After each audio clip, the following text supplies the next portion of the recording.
कभी हमने ऐसा सोचा, कभी हमने ऐसा विचार किया कि हम वैराग्य की ओर कितने अग्रसर हो रहे हैं।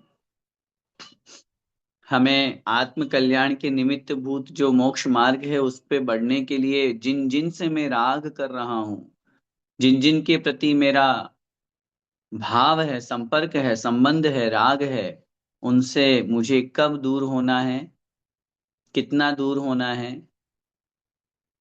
सच पूछो तो हमारा ध्यान उस तरफ नहीं जा रहा। हम लोग सब जितने भी हैं, हाँ, अगर हम में से ही बनना, हम में से ही है वैरागी, वैराग्य को धारण करने वाले हम में से ही होते हैं, अलग से पैदा नहीं होते, अलग से उनका जन्म नहीं होता, टेग लगा हुआ नहीं आता कि हाँ ये तो वैरागी होगा, नहीं। हमारे ही जैसे गृहस्थ में रहते हुए कब उनके जीवन में ऐसे क्षण आ जाते हैं कि वो वैराग्य को धारण कर लेते हैं। थोड़ा सा विचार करें। अनित्य भावना जो पिछली क्लास में अपन ने पढ़ी थी, ये जितनी भी स्थितियां, जितनी भी वस्तुएं हैं, जो वन ग्रह गोधन नारी है गए जन आज्ञाकारी, इंद्रिय भोग छिन थाई, सुर धनु चपला चपलाई। कितना अच्छा उदाहरण दे रहे हैं, इंद्रधनुष के समान है ये। बिजली के समान चंचलता को प्राप्त है हर वस्तु संसार की जो हमें अपनी आंखों से दिखाई दे रही है। हम अपनी आंखों से जो भी देख रहे हैं, जिसको भी देख रहे हैं, कानों से जो भी सुन रहे हैं, सब कुछ, सब वस्तुएं, सब वस्तुएं, सब पुद्गल हैं। और ये पुद्गल का स्वभाव है, पुद्गल का गुण है पूरण और गलन। उत्पन्न होना, नष्ट होना, उत्पन्न होना, नष्ट होना, शाश्वत नहीं है। बताइए, हमें रुपए पैसे से राग होता है? हाँ, ये मेरे पैसे हैं। आपके पास कब तक रहेंगे? कब तक रहेंगे?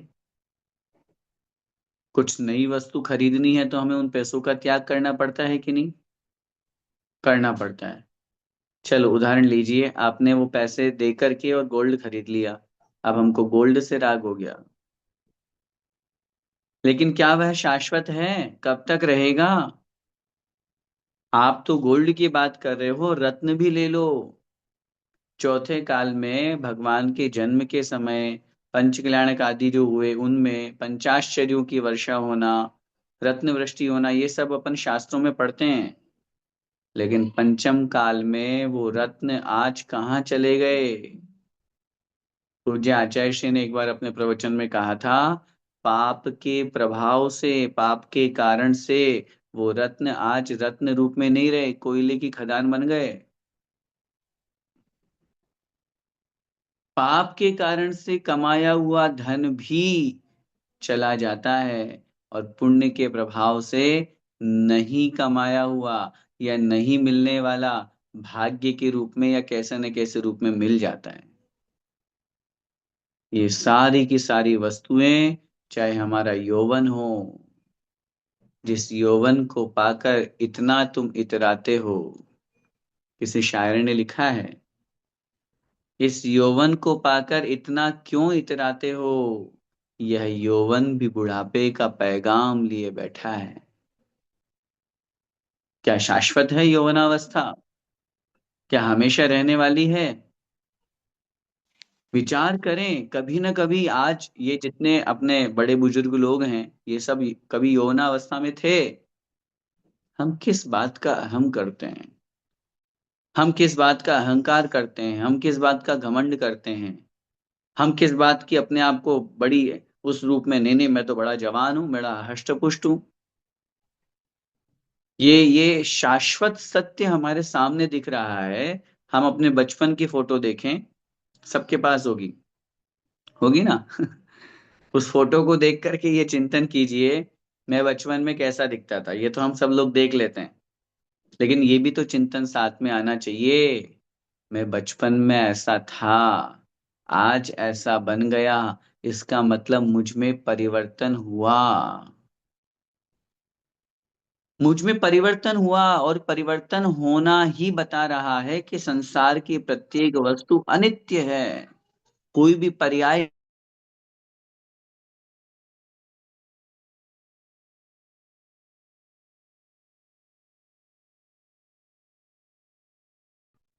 अब जब बचपन से का परिवर्तन हुआ, हम युवावस्था में आए या और किसी अवस्था में आए, आगे भी ये अवस्था भी बदलेगी। ये घर मकान सोचिए किसका था? क्या शाश्वत है, हमेशा रहने वाला है? जमीन मकान, ये सब चीजें, ये तो एक उदाहरण प्रतीक रूप में चार पांच चीजों के नाम गिना दिए। इसके अलावा क्या है जो शाश्वत है? चिंतन कीजिए। अनित्य, अनित्य का मतलब होता है कुछ भी नित्य नहीं। नित्य माने शाश्वत, नित्य का मतलब हमेशा रहने वाला, नित्य माने स्थिर, नित्य माने ध्रुव। इतने सारे अर्थ बताए। तो इन सब चीजों का अच्छी तरह से चिंतन करें। वास्तव में ये सब चीजें, ये इंद्रिय भोग चलो ये तो हो ही गए, इसके अलावा पंचेंद्रिय के विषय भोग जो हैं, ये कैसे हैं? क्षण मात्र तक रहने वाले हैं, पल भर के लिए रहने वाले हैं, उसके बाद ये भी नष्ट हो जाएंगे। जल के बुदबुद के समान बोलते हैं ना अपन। ये जो हमारा जीवन है, जीवन है पानी की बूंद, कब मिट जाए रे। ये सब भजन सिर्फ गाना नहीं है। मैंने पिछली क्लास में भी कहा था, अभी फिर कह रहा हूं, ये ढाल, ये पांचवी ढाल सिर्फ पढ़ना नहीं है। थोड़ा सा तो हमारे जीवन में परिवर्तन आए, वस्तुओं को देखने की हमारी दृष्टि बदले। हम कितना छोड़ पा रहे हैं वो हम नहीं कह सकते, कितना छोड़ पा रहे हैं या कितना छोड़ने का भाव है वो आगे का विषय है, लेकिन कम से कम हमारा नजरिया बदले। कम से कम हमारी जो दृष्टि है, हमारा जो विचार है, हमारा जो दृष्टिकोण है वो परिवर्तित होना चाहिए। वो परिवर्तित होगा तो निश्चित रूप से आगे भविष्य में हमारे विचार वैसे बनेंगे, वस्तुओं को देखने का भाव वैसा बनेगा। तो कहीं ना कहीं हम उस जो एक संयोग वियोग का दुख होता है, एक जो हमारे मन में विकल्प होते हैं, उससे अपन बचने का प्रयास करेंगे। आइए आगे बढ़ते हैं। पिछली कक्षा में अपन ने अनित्य भावना जो पहली भावना थी उसका चिंतन किया था, उसके बारे में समझा था। आगे आज देखते हैं अशरण भावना, अशरण अनुप्रेक्षा। निकाल लीजिए पांचवी ढाल में चौथे नंबर का छंद। सूर्य असुर खगादीप जेते, मृग ज्यों हरि काल दलेते, मणि मंत्र तंत्र बहु होई, मरते न बचावे कोई। अशरण, कोई भी शरण नहीं है। शरण माने रक्षक, शरण माने रक्षा करने वाला, शरण माने हमें बचाने वाला, शरण माने हमें अपनी छांव में रखने वाला। शरण का मतलब हमारी सुरक्षा करने वाला, अनेक अर्थों में से ये भी अर्थ। और अशरण माने विपरीत। मृत्यु से इस जीव को कौन बचा सकता है?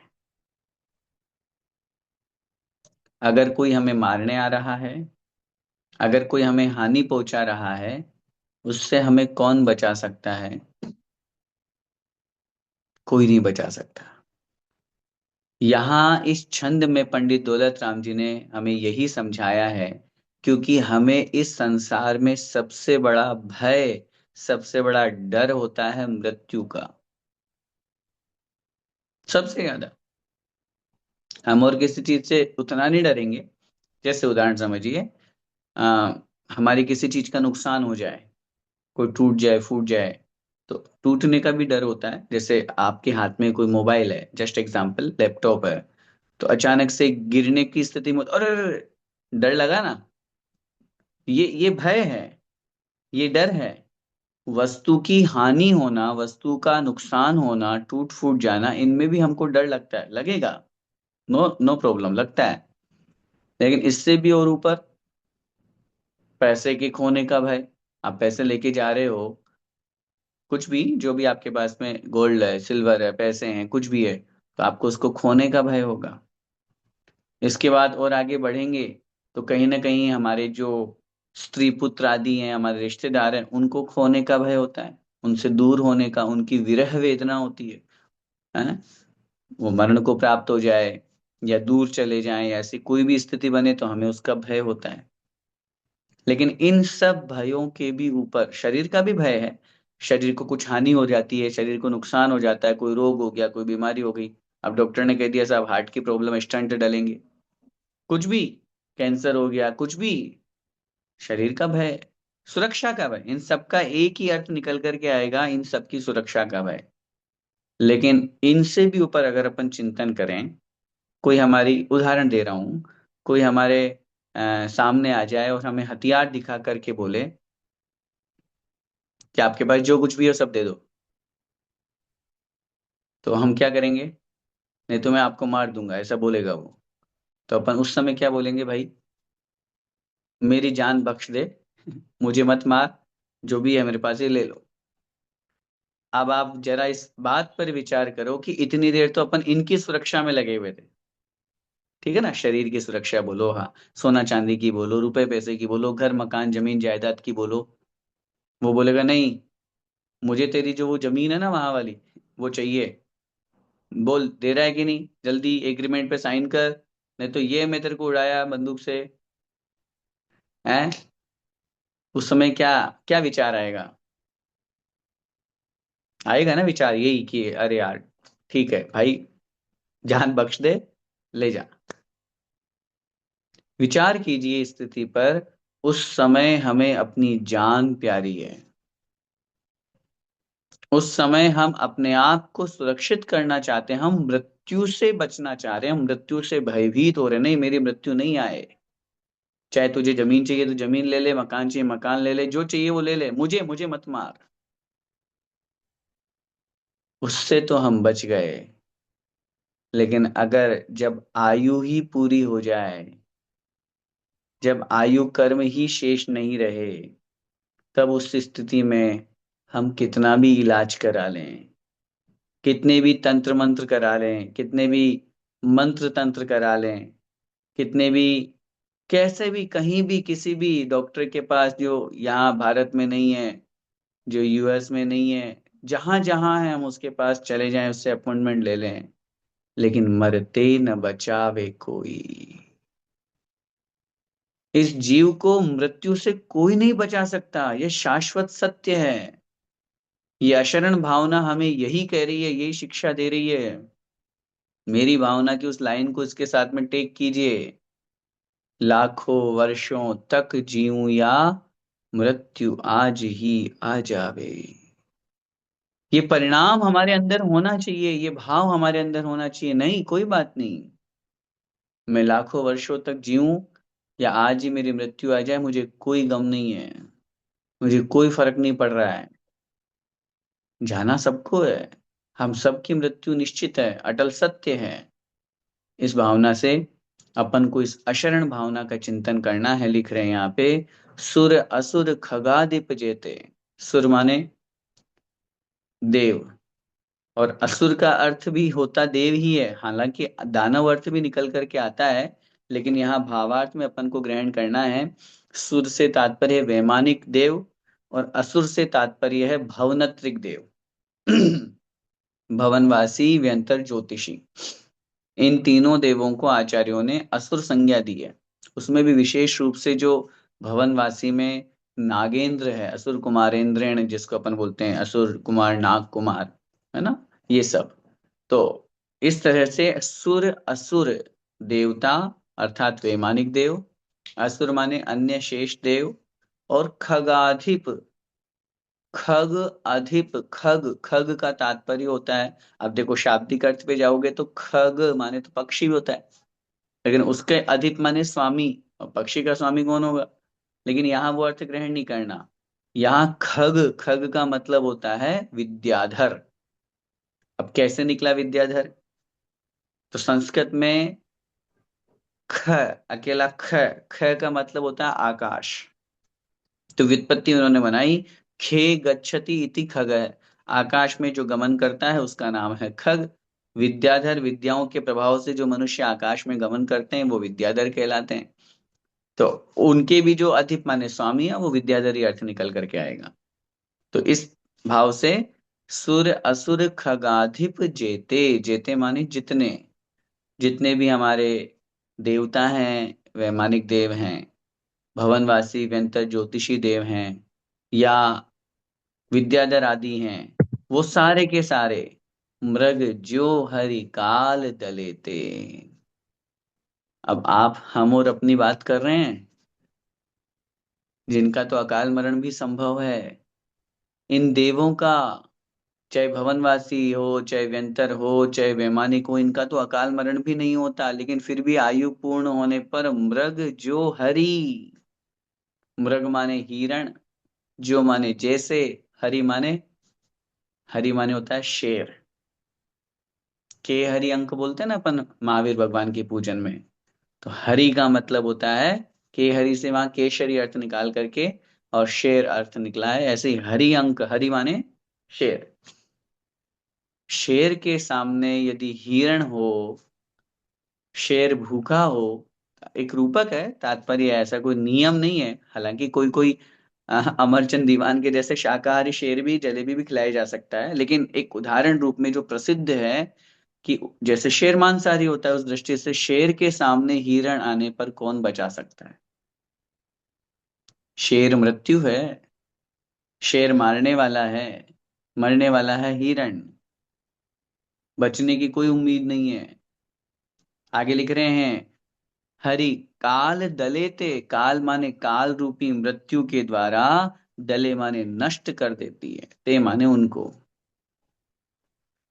जिस प्रकार शेर के द्वारा हिरण को मार दिया जाता है, उसी प्रकार काल माने मृत्यु जो है, वो चाहे जितने भी वैमानिक देव हो, चाहे भवनत्रिक देव हो, चाहे विद्याधर आदि हो, उन सबको वो मार देती है। कौन? मृत्यु। मृत्यु किसी की सगी नहीं है, मृत्यु किसी की रिश्तेदार नहीं है, वो कभी किसी को नहीं बख्शती। लाखों करोड़ों अरबों खरबों वर्षों की आयु वाले, असंख्यात वर्षों की आयु वाले, पल्यों की आयु वाले, असंख्यात पल्यों रूप सागरों की आयु वाले देवों को भी जब मृत्यु ने नहीं बख्शा,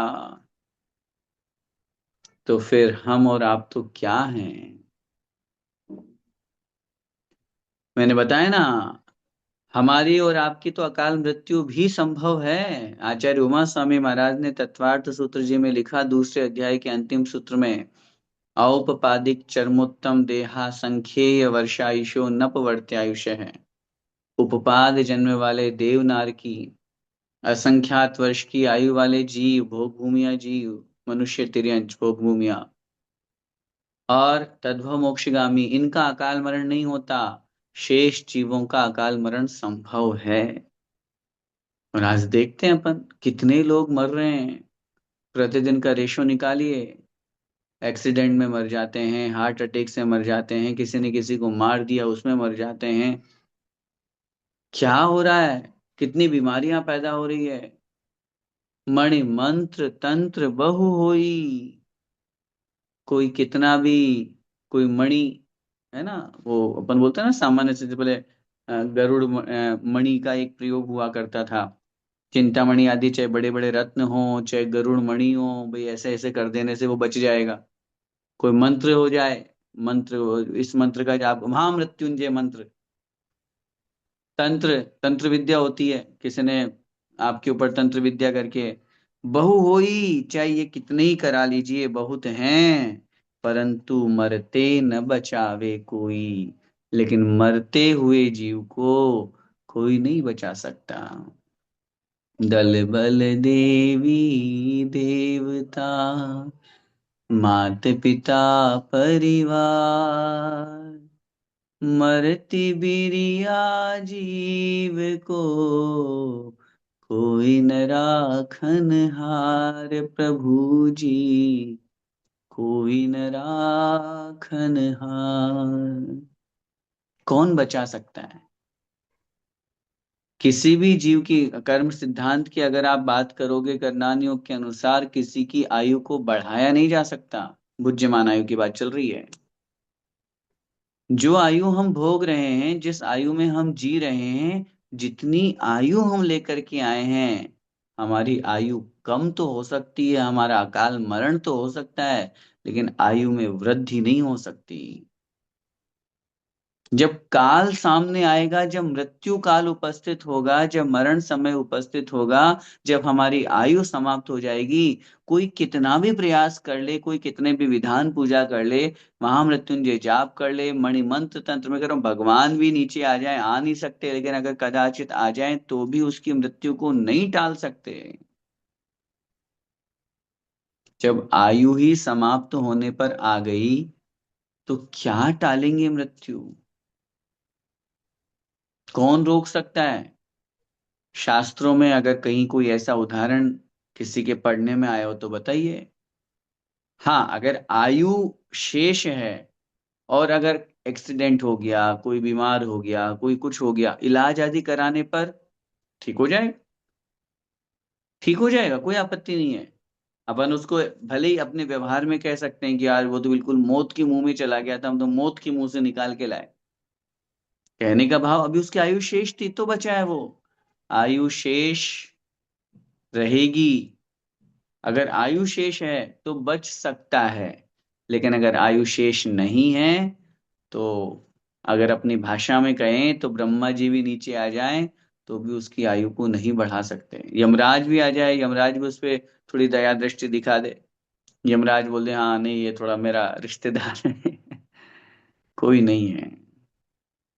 कोई नहीं है। ये सब जो अपन एक काल्पनिक कहानियों में चित्रगुप्त और यमराज ये सब पढ़ते हैं, ये सब एक कथा मात्र है। कर्म सिद्धांत की ऐसी व्यवस्था है, कोई करने धरने वाला नहीं है। अगर इस तरह की कोई काल्पनिक घटनाओं को सत्य मान लोगे तो फिर तो वो किसी न किसी से आकर्षित है। कोई भी व्यक्ति हो इस संसार में, वो किसी न किसी से प्रभावित है, आकर्षित है, तो उसको फिर उसका कहना मानना पड़ेगा। और कहना मान लिया तो फिर वो बदल जाएंगे सब नियम कानून। नहीं, ऐसा नहीं होता। चाहे वो बड़े से बड़े राजा, दल बल देवी देवता, इस लाइन को लिखने का भावार्थ यही है कि चाहे कोई शक्तिशाली राजा हो, चक्रवर्ती हो, विद्याधर हो, देवता लोग हो, चाहे देवियां हो, चाहे चाहे वैमानिक देव हो, अरे जो सौधर्मिंद्र भगवान की सुरक्षा, भगवान की रक्षा, भगवान की सेवा पूजा सब कर रहा है, वो भी मृत्यु काल उपस्थित होने पर भगवान भी नहीं बचा सकते।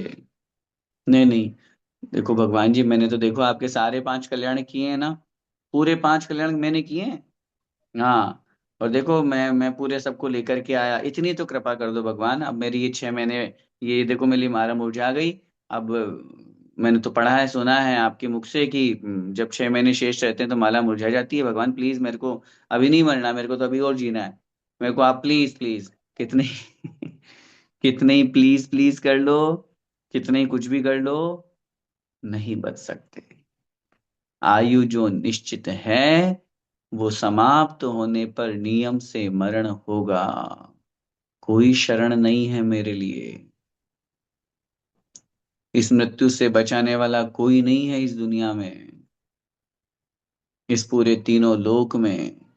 हम और आप किस खेत की मूली हैं? जब जब तीर्थंकर भगवंतों की भी जितनी आयु है, उतनी होने पर उनको निर्वाण हो जाता है। भले ही अपन उसको एक सम्मान रूप में निर्वाण बोल रहे हैं, आयु पूर्ण होने पर अपना मरण होता है, क्योंकि अपन को वापस जन्म लेना है। उनको वापस जन्म नहीं लेना है, इसलिए अपन उसको मरण शब्द से व्याख्यायित नहीं कर रहे। निर्वाण, मोक्ष। लेकिन उस समय भी अगर कोई सोचे, जैसे ये तो तीर्थंकर की बात हुई, गज कुमार मुनि महाराज, सुकोशल मुनि महाराज, पांडव हुए, सुकुमाल मुनि महाराज हुए, या और भी जिन जिनके ऊपर उपसर्ग हुए उन सबको अगर अपन सोचे, नहीं नहीं कोई बचाने वाला आ जाए। अब वो पार्श्वनाथ भगवान की कहानी में पढ़ी आप, पार्श्वनाथ भगवान के जीवन चरित्र में, जो देवी देवता उनके जन्म कल्याण, गर्भ कल्याण, गर्भ से 6 माह पूर्व, आने से 6 माह पूर्व रत्न वृष्टि सब कर रहे हैं, सब सेवा। फिर जब उनके ऊपर उपसर्ग हो रहा था, 7 दिन तक कहाँ चले गए थे सारे देव? कहाँ चला गया था धर्मेंद्र? कहाँ चली गई थी पद्मावती? 7 दिन बाद ही क्यों आए? कर्म की इस व्यवस्था को समझिए कि जिसके साथ जो कर्म उदय में जब आना है तो आएगा, उसको कोई नहीं टाल सकता। हाँ, उसमें उत्कर्षण अपकर्षण हो, कम ज्यादा हो, वो एक अलग व्यवस्था है, वो एक अलग बात है। लेकिन बहुत स्पष्ट सी बात है, ये तो चलो एक उपसर्ग की कहानी है। यहाँ विशेष रूप से अशरण भावना में अपन को ये समझाया जा रहा है, हमें कोई नहीं बचा सकता, हमें कोई सुरक्षित नहीं कर सकता, हमारी कोई रक्षा नहीं कर सकता। इस शाश्वत सत्य को पहचान करके मेरी भावना की उस पंक्ति को अपने जीवन में हमेशा लेकर के चलो। आप खुद सोचिए, हम कितने सारे एग्जाम्पल अपनी आंखों के सामने देखते हैं, सब कुछ अच्छा चल रहा है, सब बढ़िया हो रहा है, चलते चलते कब किसके साथ में क्या घटना घट जाए कुछ पता नहीं है। हम्म। अहमदाबाद में जो प्लेन हादसा हुआ, किसको पता था? आज रोज हम अखबार में खबरें पढ़ते हैं, एक्सीडेंट होते हैं रोड पे, ऑन द स्पॉट डेथ हो जाती है, किसको पता? किसको पता? हम जो अभी बोल रहे हैं, अभी कक्षा पढ़ा रहे हैं, पढ़ाते पढ़ाते ही क्या पता। चिंता नहीं है। हाँ, विकल्प नहीं करना, हम तो नहीं कर रहे, आपको भी कह रहे हैं, पढ़ते पढ़ते जा रहे हैं। इससे अच्छा और क्या होगा? समाधि मरण। आज चतुर्दशी है, वैसे ही संकल्प है, एक आसन कर लिया, अब कल तक का संकल्प है, तो त्याग है ही सही चारों प्रकार के आहार का, और स्वाध्याय करते करते जाएंगे, तो इससे बड़ा पुण्य और क्या होगा? जिनवाणी पढ़ते पढ़ाते हुए, कोई भरोसा नहीं है। अपन को सुनने में लग रहा होगा, आप लोगों को भी लग रहा होगा, हमें भी बोलने में लग रहा है, थोड़ी सी हंसी आ रही है, लेकिन कहीं ना कहीं वास्तविकता है। कोई भरोसा नहीं है। श्वासों का क्या भरोसा है? ये जा रही अंदर वापस लौट करके आएगी, इसका भी कोई भरोसा नहीं है। इसलिए इस इन पंक्तियों को अपने जीवन का आदर्श वाक्य बनाएं। प्रतिपल ये सोचे, नहीं मैं तैयार हूं, मैं तैयार हूं मरने के लिए। मरना नहीं चाहते? मैं आपको ये नहीं करना चाह रहा कि मन में ये सोचे, नहीं नहीं मैं मरना चाहता, नहीं नहीं, मरने की इच्छा होना भी पाप है। हाँ, नहीं तो आप गड़बड़ कर दो। मरना नहीं चाहते अपन, लेकिन मरण काल उपस्थित होने पर अपने आप में समता भाव रखना चाहते हैं। मृत्यु काल उपस्थित होने पर हम तड़फना नहीं चाहते, हम रोना चिल्लाना, दुखी होना, दुख मनाना, बचाओ बचाओ कहेंगे। जहां तक हमारी सुरक्षा हो सकती है जान की, जहां तक हमारी मृत्यु से हम बच सकते हैं, हम कोशिश करेंगे। लेकिन कहीं न कहीं श्रद्धा रूप में अपने मन में ये जरूर हम रखेंगे, अगर मेरी आयु समाप्त हो रही है तो फिर कौन बचाएगा मुझे?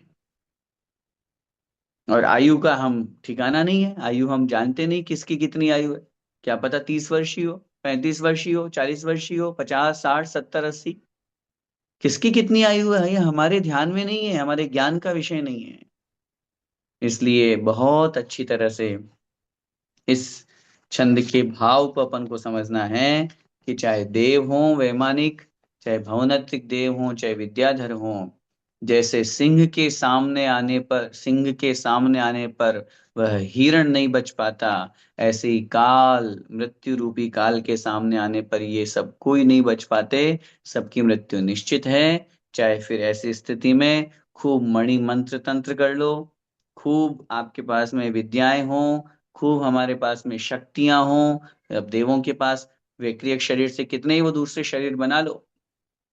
हाँ, आप अपनी भाषा में मृत्यु को चकमा दे दो कि नहीं ये तो एक शरीर यहाँ है, दूसरे 100 शरीर दूसरे बाहर है, दूसरा तीसरा शरीर बना लिया, है तो सब आत्मा तो एक ही, कनेक्शन तो एक ही है। तो इसलिए मृत्यु से कोई किसी को नहीं बचा सकता। इस तरह का चिंतन करना, वास्तव में संसार में मेरे लिए कोई शरण नहीं है, एकमात्र धर्म ही है, एकमात्र आत्मा ही है जिसकी शरण में मैं जाऊंगा तो अपने जीवन का कल्याण कर सकता हूं। आइए आगे के छंद में हम देखते हैं संसार भावना। अनित्य अशरण संसार, तीसरे नंबर की भावना का नाम है संसार भावना। उसका स्वरूप समझते हैं। चहु गति दुख जीव भरे हैं, परिवर्तन पंच करे हैं, या विधि संसार असारा, या में सुख नाही लगारा। क्या लिख रहे हैं पंडित दौलत राम जी? संसार, संसार का अर्थ क्या होता है? आचार्य भगवंत पूज्यपाद स्वामी महाराज ने सर्वार्थ सिद्धि ग्रंथ में संसार की परिभाषा में लिखा, संसरणम इति संसार है। संसरण का नाम संसार है। संसरण माने भटकना। संसरण का मतलब भटकना, घूमना फिरना, इसका नाम संसार है। अनादिकाल से हम यही तो कर रहे हैं। अनादिकाल से हम संसार में घूम रहे हैं, भटक रहे हैं, कभी मनुष्य में, कभी तिर्यंच में, कभी देव में, कभी नरक में, कभी निगोद में, कभी एक इंद्रिय, दो इंद्रिय, तीन इंद्रिय, चार इंद्रिय, कभी पंच इंद्रिय। अनादिकालीन इस परिवर्तनशील यात्रा में हम भटक रहे हैं। इसी का नाम संसार है। अब इसका चिंतन कीजिए, इस संसार से मुझे क्या मिला?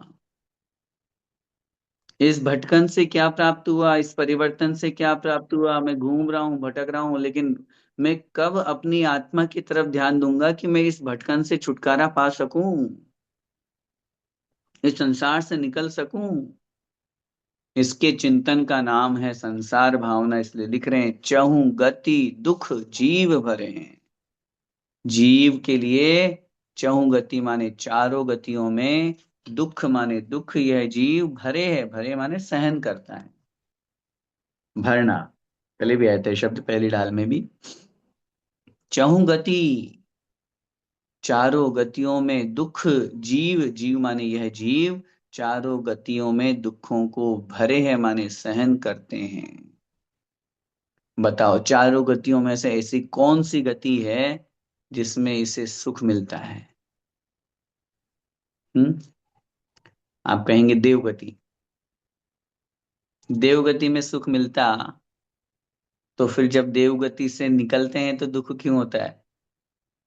इसलिए क्योंकि वो सुख छूट रहा है। लेकिन जरा विचार करो, आचार्यों ने लिखा है, देवगति क्या, पहले ढाल में पढ़ के तो आए हैं अपन, देवगति में भी सुख नहीं है। वो जो सुख है वो थोड़ी सी देर का है, जितनी आयु है उतने से समय का है।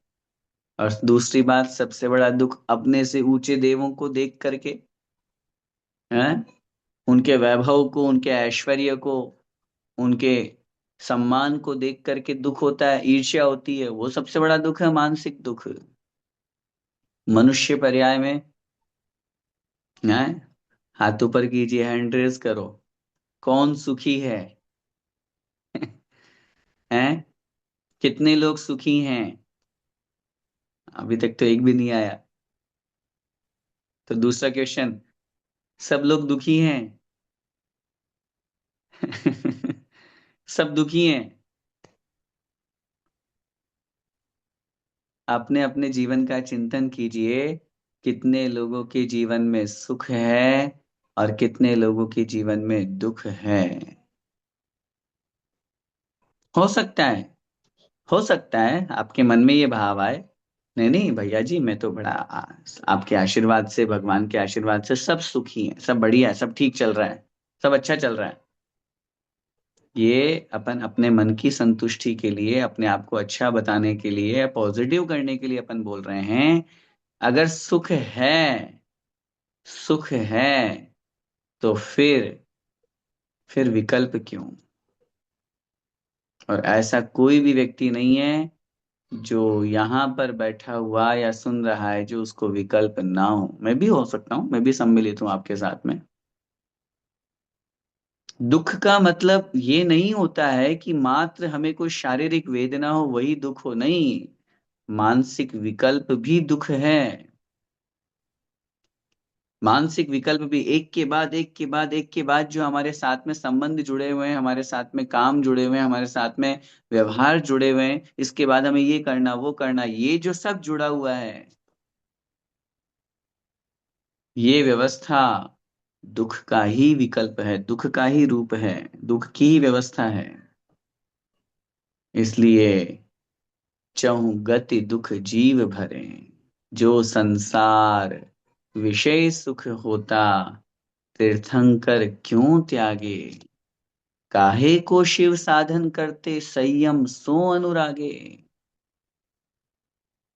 विचार तो कीजिए, अगर संसार में ही सुख होता, हम और आपके पास तो क्या संपत्ति है, क्या स्त्री पुत्र मकान है, चक्रवर्ती का वैभव सब लोगों ने सुना है पढ़ा है कितना है। उसके बावजूद भी भरत चक्रवर्ती को, शांतिनाथ कुंथुनाथ अरनाथ चक्रवर्ती को घर में सुख नहीं नजर आया। इस संपदा में, इस संपत्ति में, इन सब वैभव में उनको सुख नजर नहीं आया। उनको इन सब को छोड़ करके आत्म कल्याण में सुख दिख रहा है।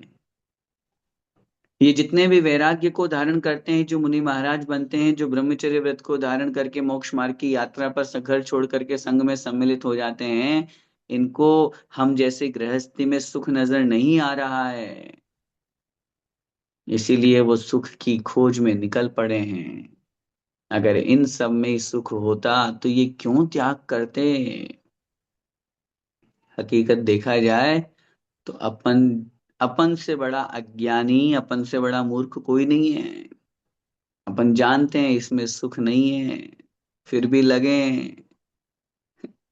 फिर भी लगे। अब आप बोलोगे भैया जी हमसे बड़े आप अज्ञानी हाँ है, हम स्वीकार कर रहे हैं। आप बोलोगे हम तो थोड़े अज्ञानी हैं, थोड़े मूर्ख हैं, कि हमें तो ज्ञान ही नहीं है, थोड़ा बहुत है, आपको तो हमसे कहीं ज्यादा ज्ञान है, फिर आप क्यों उलझे हो, आप क्यों लगे हो संसार में। हम कह रहे हैं ना, हम हैं अज्ञानी, हम हैं मूर्ख, हमारे अंदर अज्ञानता है, इसीलिए अपन इन सब में अभी राग मना रहे हैं, इन सब में सुख को खोज रहे हैं, इन सब में। लेकिन जब कभी इस घर परिवार में किस प्रकार की ऐसी कोई व्यवस्था होती है, किसी से कोई लड़ाई झगड़ा हो जाए, किसी से कुछ कहा सुनी हो जाए, किसी से कुछ ऐसा लेन देन हो जाए, तो उस समय कैसा वैराग्य आता है, थोड़ी सी देर का, थोड़ी सी देर का, हाँ सब ऐसे ही है, मैंने देखो इसके लिए इतना किया और इसने इतना सा भी नहीं सुना, ये भी नहीं किया वो भी नहीं किया। ये तुरंत हम, राग की जो परिणति है ना, मोह की जो दशा है, नहीं छूट पाती बहुत जल्दी। जिनकी छूट गई वो धन्य है, जो राग से ऊपर उठ गए वो महान हैं। हम और आप नहीं नहीं छोड़ पाते हैं अपने को अभी। धन संपत्ति में, रुपए पैसे में, जमीन जायदाद में, स्त्री पुत्र मकान आदि में, इन सब में अभी सुख नजर आ रहा है।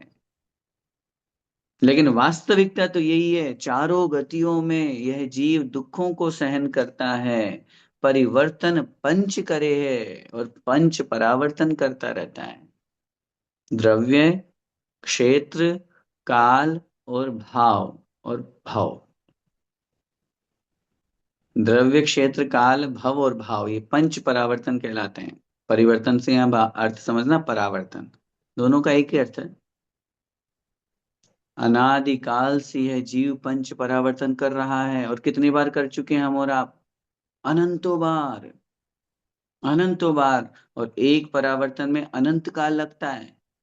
एक उदाहरण से समझिए, द्रव्य परावर्तन के दो भेद दिए, द्रव्य कर्म परावर्तन और कर्म द्रव्य परावर्तन और नो कर्म द्रव्य परावर्तन। आचार्यों ने जब आप कभी, और ये तो बहुत डेप्थ का विषय हो जाएगा, अभी यहाँ तो हम नहीं समझा पाएंगे, लेकिन जब कभी सर्वार्थ सिद्धि पढ़ें या अन्य और कोई बड़े ग्रंथ पढ़े, आप पढ़िए। इस संसार, उदाहरण के लिए लगा लीजिए, इस पूरे तीनों लोकों का ऐसा कोई स्थान नहीं जहां हमने जन्म न लिया हो। क्षेत्र परावर्तन, ऐसा एक भी स्थान नहीं है जहां हमने जन्म न लिया हो। नौवे ग्रहव्यक तक की ऐसी एक भी पर्याय नहीं है, क्योंकि नो अनुदिशुट पांच उत्तर में सम्यक दृष्टि जन्म लेते हैं, उस दृष्टि से कह, ऐसी कोई भी पर्याय नहीं है इस संसार की जो मैंने प्राप्त नहीं की हो। अनादिकाल से इस संसार में भटक रहा हूं, सब बने हैं, मक्खी मच्छर टिड्डी भोरा एक इंद्रिय में जितनी भी वनस्पतियां सब बने हैं, जितने भी पर्याय सब ने जन्म लिया है। आचार्य पूज्यपाद स्वामी महाराज लिखते हैं, भुक्तोज्जिता मुहुर्मोहान मया सर्वेपि पुद्गला उच्छिष्टेषु तेष्वद्य मम विज्ञस्य का स्पृहा। इस संसार में परिभ्रमण करते करते करते करते जितने भी पुद्गल पदार्थ है, सबको मैंने भोग लिया, भुक्त उज्जिता भोग करके छोड़ दिया, मुहुर्मोहान मया सर्वेपि पुद्गला, सर्वेपि जितने भी पुद्गल हैं सब मैंने छोड़ कर भोग करके छोड़ दिए। अब भोग करके छोड़ना माने झूठन, जो वस्तु अपन ने उपयोग कर ली वो झूठी हो गई ना।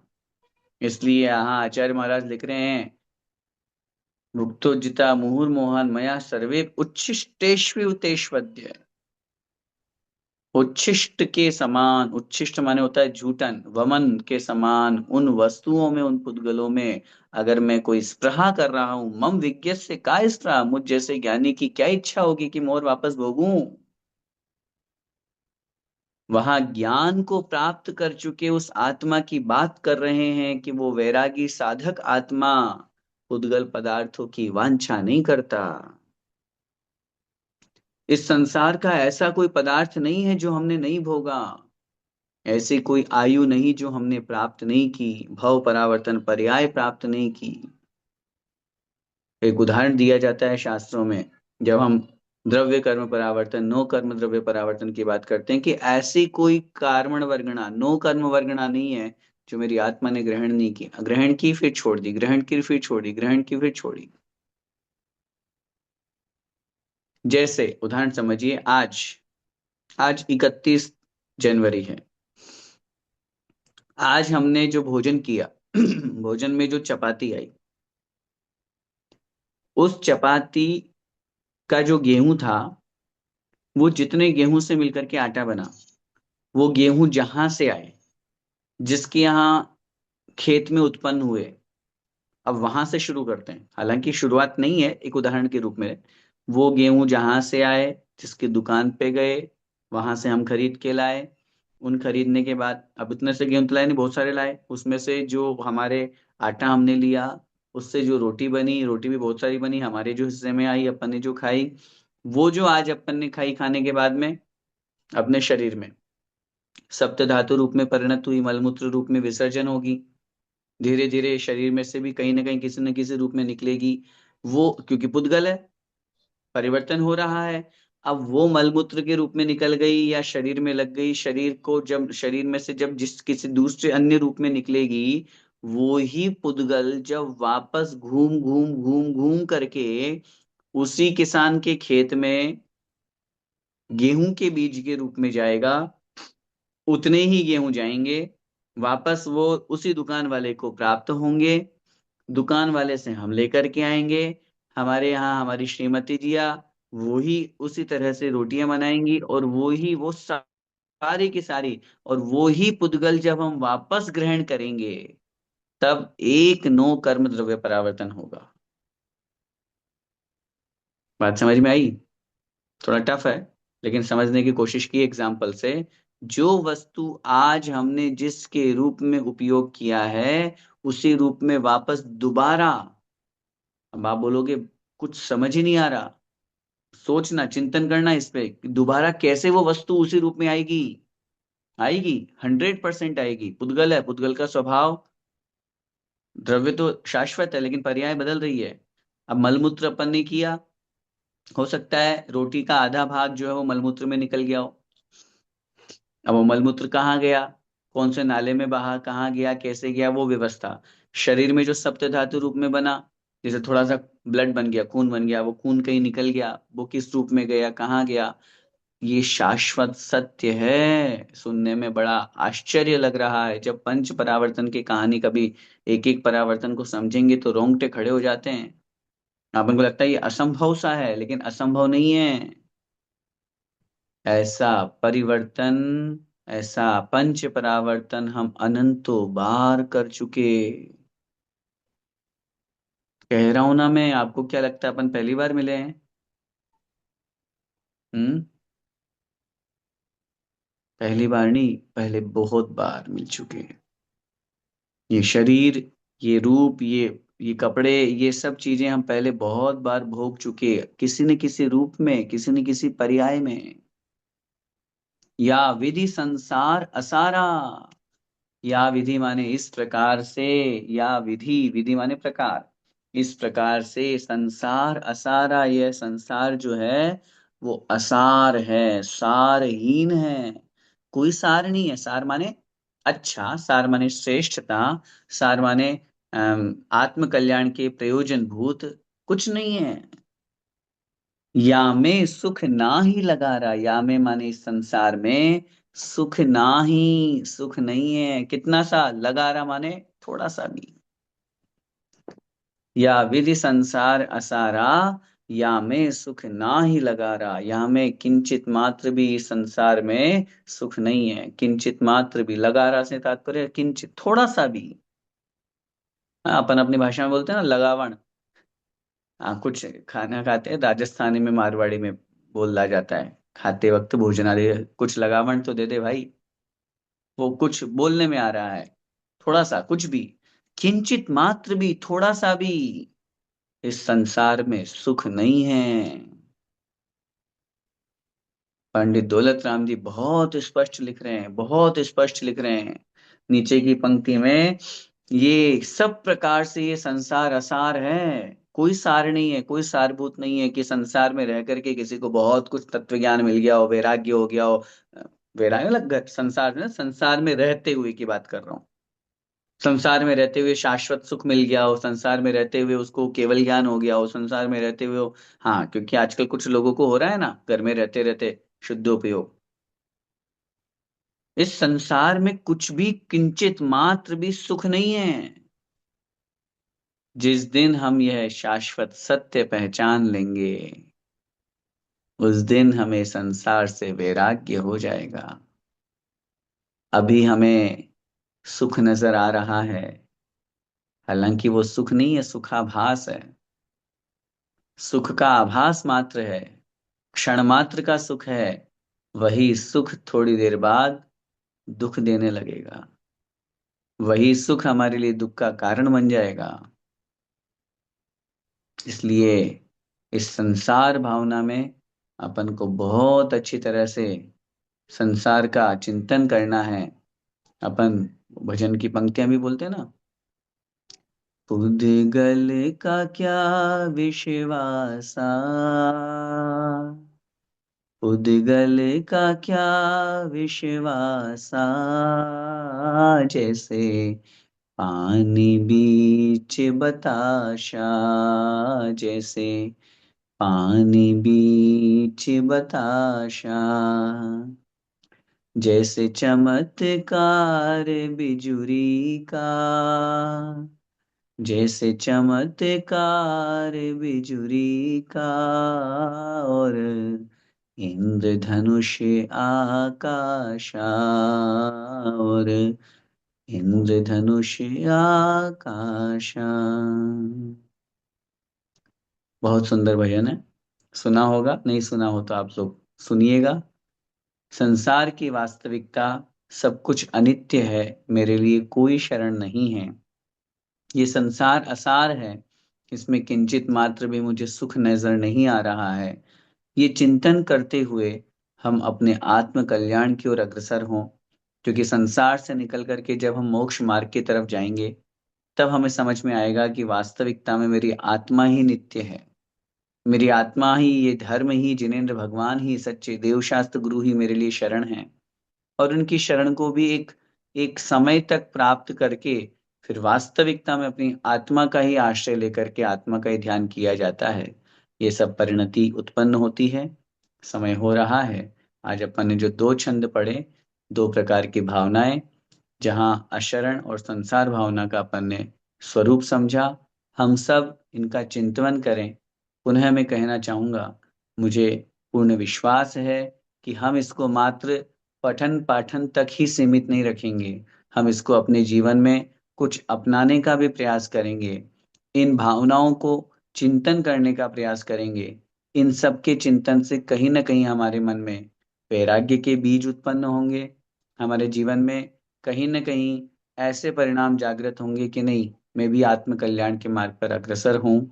अपन सब इन भावनाओं का चिंतन करके अपने जीवन में वैराग्य को धारण करें। इसी मंगलमय भावना के साथ बोले द्वादशांग में जिनवाणी माता की जय हो। संत शिरोमणि आचार्य भगवंत 108 श्री विद्यासागर जी महामुनिराज की जय हो। परंपराचार्य श्री समय सागर जी महाराज की जय हो। परम पूज्य गुरुदेव निर्यापक श्रमण मुनि पुंगव श्री सुधा सागर जी महाराज की जय हो। अढ़ाई द्वीपस्थ समस्त महामुनिराजों की जय।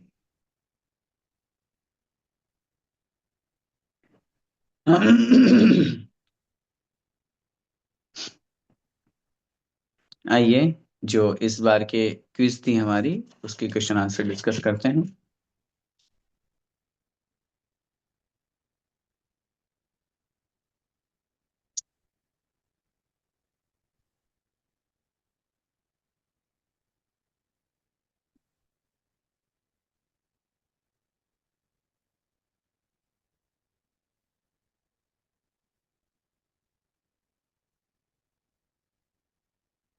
प्रमाण संस्कृति जीसीसी दुबई परिवार की तरफ से क्विज नंबर 84 इस बार हमारे सामने थी। पहला प्रश्न था, क्षेत्र की इकाई क्या है? अणु, प्रदेश, समय या अविभाज्य प्रतिच्छेद? सही उत्तर है बी, प्रदेश।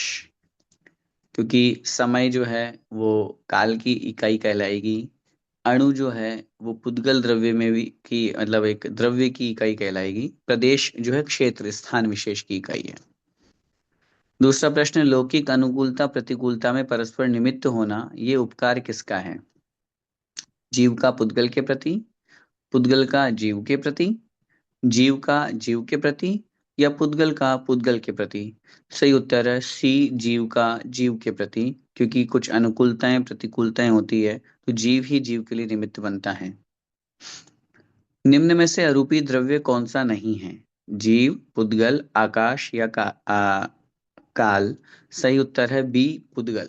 बाकी शेष तीन द्रव्य अरूपी है। चौथा प्रश्न, आकाश के जिस भाग में सभी द्रव्य पाए जाते हैं उसे क्या कहते हैं? अलोकाकाश, लोकाकाश, धर्म द्रव्य या काल द्रव्य? सही उत्तर है बी, लोकाकाश। पांचवा प्रश्न, जीव लोकाकाश के संपूर्ण प्रदेशों में व्याप्त होता है किस समय? विग्रह गति में, केवली समुद्घात के समय, मारणांतिक समुद्घात के समय, या कर्मों का अभाव हो जाने पर? सही उत्तर है बी, केवली समुद्घात के समय।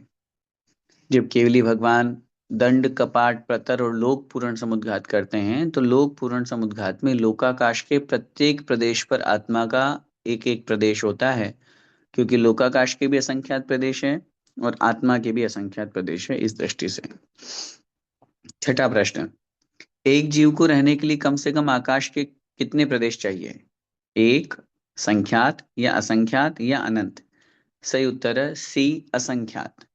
आचार्य उमा स्वामी महाराज ने तत्वार्थ सूत्र जी में लिखा, असंख्येय भागादिषु जीवानाम, असंख्यातवे भाग को आदि लेकर के और फिर जीव रहता है।